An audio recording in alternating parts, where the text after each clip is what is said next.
Dyna'r neges sydd i'w chlywed tu fas i'r un motorpoint yn erbyn ffair arfer DPRTE yn y brifddinas heddiw. Daw'r ffair a chwmnïau arfau mawr a bach at ei gilydd yn flynyddol mwyn rhwydweithio a bargeinio. Roedd y ffair yn cael ei chynnal ym Mryste cyn iddynt gael ei gorfodi allan gan brotestio ffyrnig yn 2013. O ganlyniad, mae diogelwch trwm yma yng Nghaerdydd heddiw.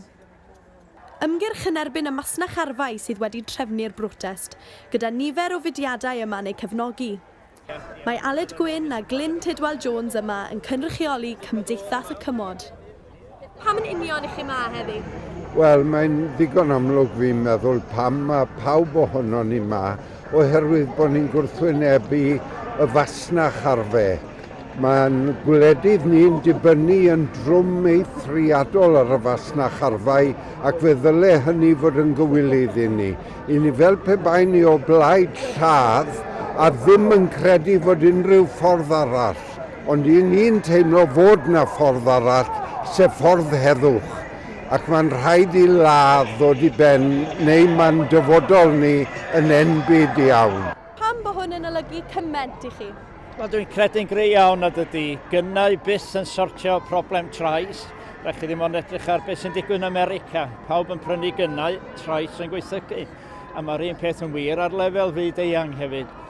A mae'r fasnach yma ymlaen heddiw sy'n dwy'n elw mawr i gwmnïau yma ym Mhrydain. 1 munud yn ni'n gwerthu ryw wlad, yn ni'n ffrindiau nhw. Efallai ymhen blwyddyn fydd nhw'n elynion i ni, yn defnyddio'r union arfau yna.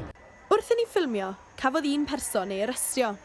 Mae'r heddlu ers hynny wedi dweud bod 3 o bobl wedi harestio trwy gydol y dydd.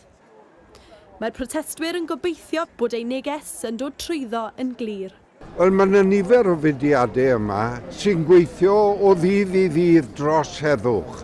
A mae'n dalcen caled, ond y canlyniad i ni'n obeithio bydd pobl yn sylweddoli fod na ffordd arall, fod na ffordd eddychlon i ni, ffordd Crist a'i arweiniadau.